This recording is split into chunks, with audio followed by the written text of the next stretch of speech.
Hello Kathleen fans! Payag ba kayo sa gagawin ng Kathleen mga kasombreros na ito? Sang-ayon ba kayo mga kasombreros? Tanong yan ng ating isa sa mga Kathleen admins mga kasombreros na si Teen Floor, no? Sang-ayon ba kayo na may movie sila ulit ang Kathleen? Of course, talagang dagsaan ang agreement at saka yes na yes mga kasombreros sa comment section. So halos lahat ay pinost ni Queen Floor ito mga kasombreros kagabi. And ito yung time ng premiere night, no, ng Kathleen mga kasombreros sa kanilang pelikula na Hello Love Again. Madami ang nag-agree, no, parang halos lahat 99% mga kasombreros, and maging ako, no, na magkaroon sila ng project ulit mga kasombreros or movie. And mamaya may isa tayong scoop din mga kasombreros, no, about sa bagong project ng Catherine mga kasombreros.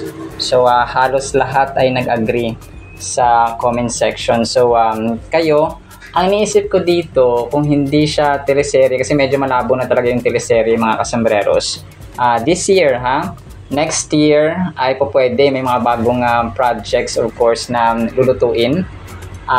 Isa na nga rin ang inaantay talaga ng lahat yung Elena 1944 mga kasombreros. So marami nag-comment dito, no, sabi niya Aurora Torres na yes, Kathleen Idol, number 1 pa rin, yes.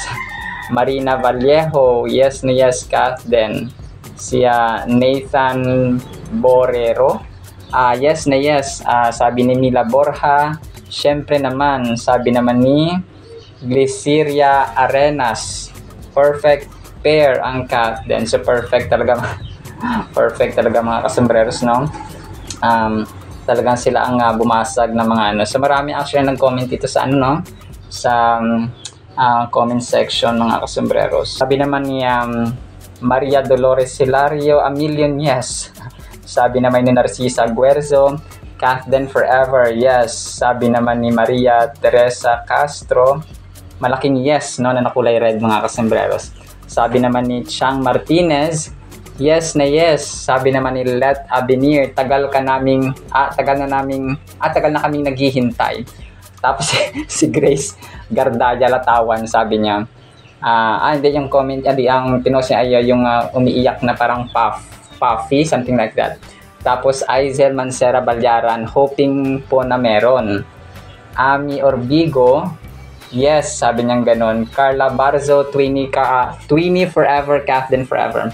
Christy Lagasca, yes na yes. Tapos may malaking yes na red din po mga kasombreros, no, na kanyang kinoment. Si Carla Barzo ay merong mga praying emoji, no, indicating na nananalangin din siya para sa pelikula or project ng Kathleen. Si Linda Ibanez, yes. Margie Magbulos, yes. Nora Dizon, why not? Sabi niya. Tapos sabi naman dito ni Josefina Santos, no? Yes naman. Josefina Bote, na magkaiba sa napidyo. Yes na yes talaga, lagi kami nag-aabang ng pelikula ng Kathleen. Lydia Bautista, sana siya na lang ang partner niya. Huwag na si James Reid, ayaw namin kay James. Ako din mga kasombreros, na ayaw ko talaga si James mga kasombreros. Hindi naman sa ayaw ko siya in person or na tao, pero ayaw natin makapartner siya ba ni Catherine mga kasombreros, no? Edita Bracero, yes, sana may movie ulit ang Kathleen. Rebecca Vicky, agree 100%. Alicia Labuguin, yes na yes, sabing gano'n, no, ani Alicia. Ang dami, no? Linda Matamis, ang ganda ng apelido niya.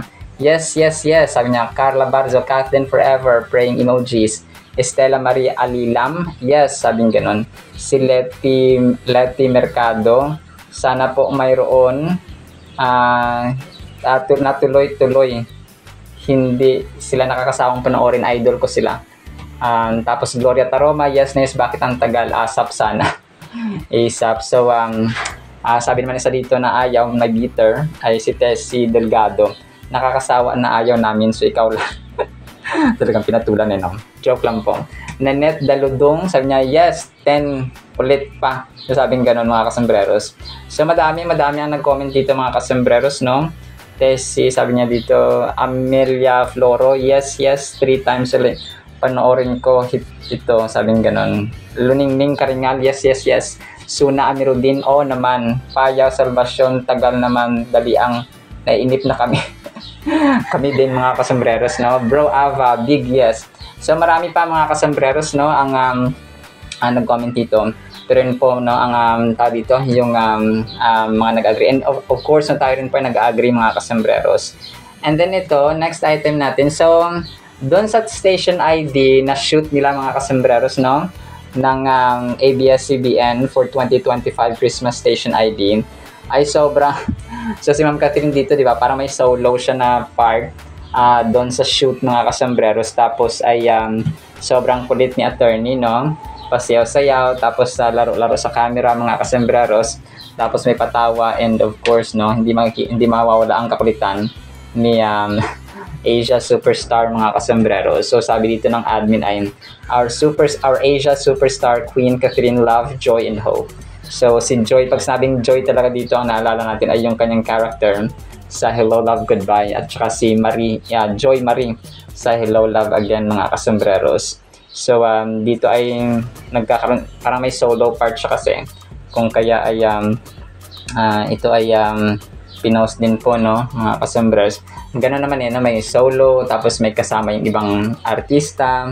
So ganun mga kasambreros, no, talagang nilalaro na lang ni phenomenal box office queen ang camera, kasi sanay na siya mga kasambreros.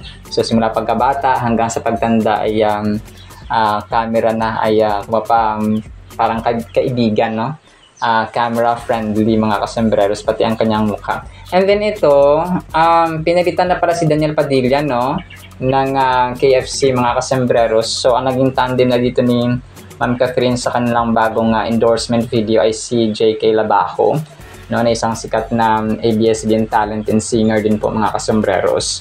So dito ay may picture sila. So hindi ko pa nakita yung alam ko mayroong video na yan pero hindi ko lang so pictures lang kasi dito ang na-post din mga kasambreros ng admin. So yan, pero dito ko nalaman na wala na talagang pag-asa na magbalikan pa ang Kathniel mga kasambreros sa mga endorsements and so on, kasi nga nakapag-desisyon na ang management.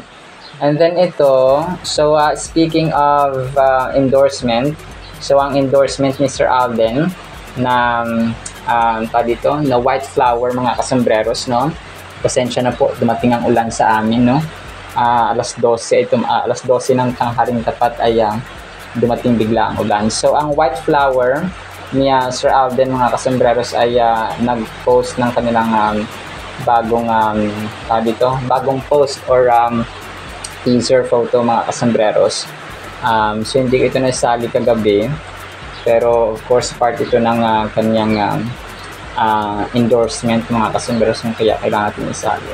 Sabi ng White Flower Philippines sa kanilang post ay, payday na, kung hanggang ngayon ay naghahanap ka pa ng perfect Christmas gift, we've got you. White Flower is the perfect gift for anyone who needs a little relief this season, made with 100% pure essential oils to relieve headaches, stress, dizziness, and shoulder pains. Simple, effective, at siguradong magugustuhan ng lahat. Perfect for friends, family, office mates, or kahit ikaw. So naging voice-over talent mga kasambreros, no? Kaya mag-check out ka na and give the gift of comfort this Christmas season. So pinapatawa ko lang kayo para energetic, no? At saka live ang ating ang ating pag-voice-over mga kasambreros. Kahit ako lang mag-isa dito sa aking kwarto parati mga kasambreros, no? Always mag-isa si kasombrero na nagtatrabaho araw-araw. Pero yun, may nanay at saka may inalagaang special child at saka 92 years old na lolo. So, nagkwento ng talambuhay dito si kasombrero. So, yun, proceed tayo mga kasombreros, no? And then ito, nakakatuwa ito mga kasombreros kasi yung Bangko Sentral ng Pilipinas na feature si Sir Alden Richards, no?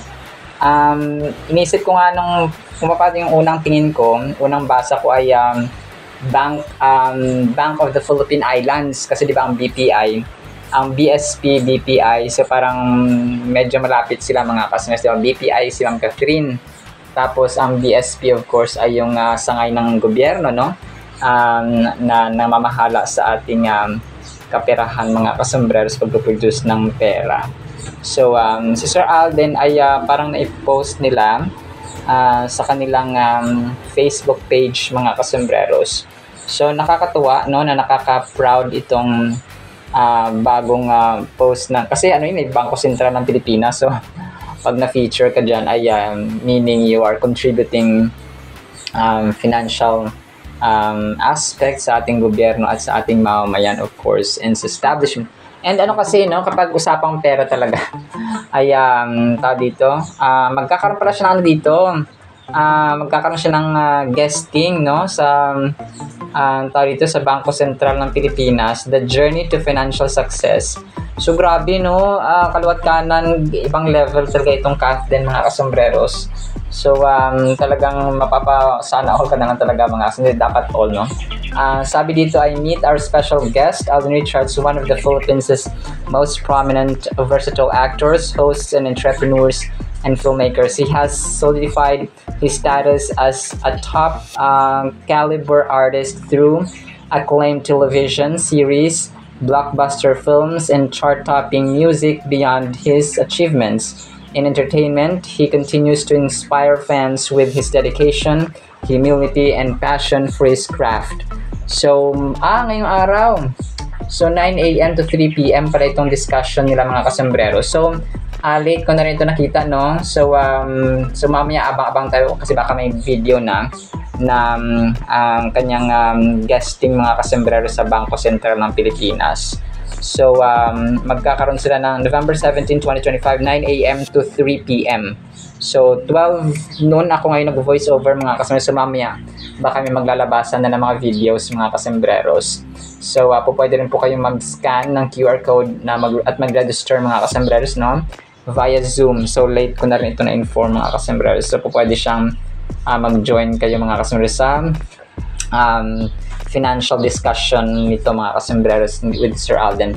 So, kasi diba sa BDO recently na-interview din siya. Kasi nga sa maliban pa sa siya ay isang brand ambassador ng BDO, siya ang main face ng BDO mga kasembreros, ay talagang nakita mo sa kanya yung success sa business, sa financial gains sa mga kasembreros, and so on. So, kumbaga pa, hindi lang siya brand ambassador, kundi siya yung talagang may karanasan at in touch talaga mga kasembreros sa finances, no? Talagang kumbaga yung management niya at paghahawak ng finances ay dapat tularan mga kasembreros ng mga tao, kasi doon talaga nagsisimula ang kahirapan kapag hindi tayo marunong magdala ng ating salapi mga kasembreros, especially kapag ginagamit natin ito sa kasamaan mga kasembreros and mga kathdinatics. So yun po, no? And then ito, next item natin ay okay, last item natin ito mga kasembreros, no? Si Tatay Cardo at saka si Ma'am Catherine ay nagkaroon para ng photo session, no? Nagpa-picture sila separately mga kasembreros doon nga sa ginanap na shoot nila ng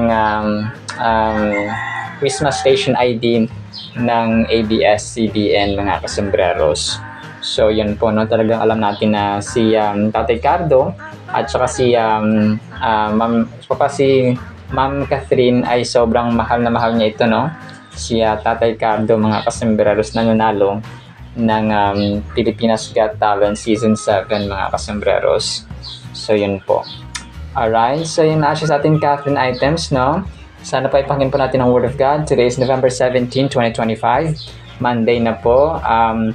Balik trabaho, balik pag-aaral ng mga estudyante. So sana po ay mag-ingat po ang lahat. May God guide you always. So sana po ay pakinggan po natin ang napakagandang salita po ng Panginoon. Kulit po nito mga kasembreros, sana po ay pakinggan natin hanggang dulo. Ang title po ay Mas Matamis Pa sa Pulot. How sweet are your words, no? Referring to God's word mga kasembreros. To my taste, sweeter than honey, pulot, no? To my ito mga kasembreros, metaphor or paghahambing ng psalmist with mga kasembreros King David sa salita sweet ko, napakatamis ng kanyang ng Holy Bible mga kasembreros. everything, every word that comes out from the mouth of God, mga kasambreros. Sabi niya, how sweet are your words to my taste, sweeter than honey to my mouth. Ito, hindi naman literal, mga kasambreros, na kumbaga pa matitikman natin sa ating mga dila, mga kasambreros, ang salita ng Panginoon, ang Holy Bible, na pag kinain ko to, bibili ulit ako. So, hindi siya literal at saka physical food, mga kasambreros, or material food. So, ang ibig sabihin po nito ay yung buhay ba na puno ng purpose, mga kasambreros, na kung saan ay kapag nag-meditate tayo ng salita ng Panginoon, and of course, yung sweetness, yung pag-ibig ng Panginoon na grabe, ay isa po yung indication na napaka-sweet po, napaka-tamis, napaka-lambing, napaka-maibigin po ng ating Panginoon. John 3:16, di ba? For God so loved the world that He gave His only begotten Son, that whoever believes in Him shall not perish, but have everlasting life. So, isa lang yun, I can do all things through Christ who strengthens me. And marami pa, mga kasambreros. Naku po, kung iisa-isahin natin mga verse, mga kasambreros, ay malulunod po tayo, na parang swimming pool. Sa sweetness, sa pag-ibig, sa katamisan ng pag-ibig ng Panginoon, mga kasambreros. So the message of the Bible ay nagsispeak about sa kanyang sweetness at pag-ibig. And of course, yung pangako ng Panginoon, mga kasambreros, sa atin, na hindi nagbabago magpakailanman. So magbago man ang mundong ito, but ang pag-ibig ng Panginoon, ng kanyang plano sa mga taong pinili at mga sumusunod sa kanya, nagtitiwala at nananampalataya sa kanya, mga kasambreros, ay matutupad at mangyayari. So grabe, ang ganda ng verse na ito, mga kasambreros. What a beautiful and powerful message this verse carries. It reminds us that God's word is not just a collection of letters and stories, but a source of true sustenance for our soul. So sustenance sa ating kaluluwa. So ito yung sasabi natin na kung hindi natin napapakain ng ating kaluluwa ng salita ng Panginoon, so magiging malnourished siya, mga kasambreros. Marami mga tao, malaki ang katawan, healthy sila physically, pero spiritually, kasi yung kaluluwa nila hindi napapakain ng salita ng Panginoon, ay malnourished, mga kasambreros. So just like how our bodies carries or crave food to nourish and satisfy them, our souls long for the sweetness and satisfaction that only God's word can provide. So, ito yung sasabi ng Biblia na kahit magkaroon tayo ng adobo, ng steak, ng pagkain masarap araw-araw, pero kung ang ating kaluluwa naman ay kung wala tayong time sa pagbabasa ng salita ng Panginoon, ay useless din po, mga kasambreros. Kahit anumang ihain na masarap na pagkain dyan sa harapan ng iyong kaluluwa, ay hindi po yan kakain, not unless yung Holy Bible, magbabasa tayo, mag-meditate tayo at sundin natin, mga kasambreros, ang salita ng Panginoon. So ito po yung sinasabi dito.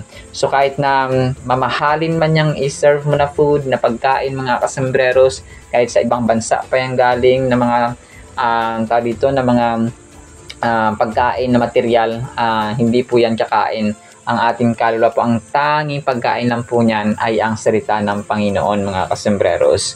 So, diyan lamang siya masasatisfy at saka kakain, mga kasambreros. Kahit bigyan mo yan, kahit magtinidor ka pa dyan, ang physical lang natin ang napapakain natin sa mga ganong material food, but not our soul. It shows us that no earthly pleasure or material possession can truly fill the void in our hearts like the Word of God can. So, wala, kahit ano pa yan, gagaya na mention natin, kahit gaano pa yan kamamahalin, binili mo ba yan sa mamahaling restaurant, first class, 5-star na mga restaurant, hindi po yan kakain, mga kasambreros.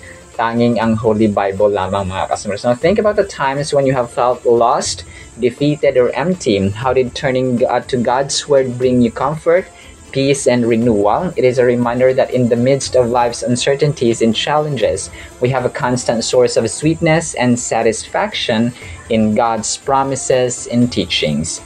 So, the next time na ma-feel natin na parang uncertain tayo, hindi tayo sigurado, unsettled tayo, parang naghahanap tayo ng fulfillment. So, yun. Isa ito, mga kasambreros, naghahanap tayo ng fulfillment, naghahanap tayo ng sense of purpose sa buhay. Kasi maraming tao maraming na tao nabubuhay, pero hindi nila alam ang meaning at purpose ng buhay. So delikado po 'yun, mga kasambreros, kasi kung kaya maraming tao din ang nagpapayaman na lang, parang yung sense na at saka purpose na sa buhay, magpayaman without putting God as the center of their lives. So, ang yaman, kagaya na sasabi ng Biblia, hindi po masama, mga kasambreros, because King David, King Solomon, sina Abraham, Isaac, Jacob, so mga mayaman sila mga kasombrero, si Job, no? Maraming tao ang pinagpala ng Panginoon sa Biblia. Pero kapag ginamit natin ito sa ating sariling kapakanan lamang at wala ang Diyos sa ating buhay, we don't acknowledge yung hindi natin na-acknowledge ba na ang Diyos ang nagpapala at nagpayaman sa atin, yung ating sarili lang at ang mga tao sa paligid natin, yung ina-acknowledge natin, ay doon na po tayo nagkakasala mga kasambreros. So, Psalms 119 verse 103. And by the way ang Psalm 119 mga kasambreros, 119 ang pinakamahabang chapter, no, sa lahat ng chapter sa Biblia mga kasambreros. Psalms 119 verse 103 beautifully captures the essence of sweetness and desirability of God's word. So, namnamin natin, no, kasi kapag hindi natin nananamnam yung salita ng Panginoon, para siyang parang siyang mapakla, na parang walang lasa, na parang walang purpose, walang impact ba, no?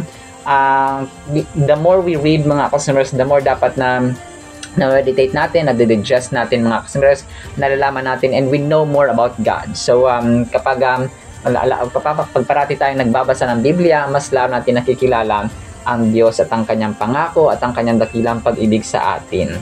Nestled within the longest chapter in the Bible, this verse stands as a testament to the profound joy and satisfaction found in engaging with the scriptures. How sweet are your words to my taste, the psalmist declares, painting a vivid picture of the delight and pleasure that God's word brings. So yun, kung pa nagagalak ka ba, may pleasure, may tuwa, may saya sa iyo habang nagbabasa ng Biblia. So it's not just burden, hindi siya yes, apart ng ating schedule of course. Hindi siya kawalan kapag nagbabasa tayo ng Biblia kasi lalaba muna ako, ito muna ang gagawin ko, busy muna sa bahay, busy muna sa trabaho, busy muna sa mga deadlines and yung mga gagawin sa buhay. Pero kung pa rin yung pagbabasa ng Biblia, parang kawalan pa ng oras sa kanila kasi meron pa dapat sila mga deadline na tatapusin, mga projects na gagawin or mga house chores dyan, mga gawain sa bahay na dapat tapusin. So dapat ay hindi po kawala. Kung pa dapat isipin natin na ito yung pinaka-primary, ito yung pinakamahalagang bagay na dapat na pinaglalaan natin ng panahon. Yung iba, susunod nilang mga kasambreros. So hindi naman buong araw magbabasa ka ng Biblia, hindi ka na maglalaba, magluluto, maglinis, no? So hindi naman ganoon. So it's just time management mga kasambreros. Balanced life ba, no, na topic na rin natin noon, na ang Biblia, ang Diyos po natin, gusto niya ng balanced life. No, hindi lang puro trabaho, overtime. So, wala ka ng time sa sarili mo, wala ka ng time sa Biblia, wala ka ng time sa pamilya. So, ayaw po ng Panginoon ng ganun. So, dapat, kung pa mas na-enjoy niya at gusto niya dapat sa atin, ay magkaroon ng balanced life mga kasambreros. So, hindi niya kinakatuwa na basub-sub na tayo sa trabaho at mga daily agenda at wala ang kanyang salita mga kasambreros na nakasama dun sa ating agenda. This metaphorical comparison elevates the word to a level of desirability that surpasses even the most precious earthly treasures. So ito na mention natin, no?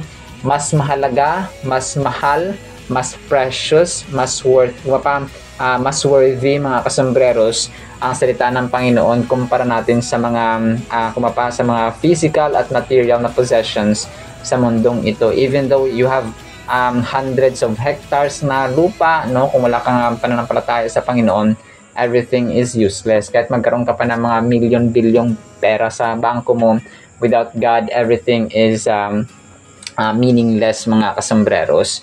So, and sa final thought natin, consider the individual grappling with anxiety and uncertainty who turns to the Bible for solace, starting with the Psalms. So, sabi ko, mas maganda kapag kung bago pa kayo, for example, magsimula kayo sa Psalms, sa Book of John, sa Proverbs. So, maganda ito kasi ang Book of Psalms ay palalapitin tayo, no? Although lahat naman ng books sa Biblia ay maganda, pero mas maganda kasi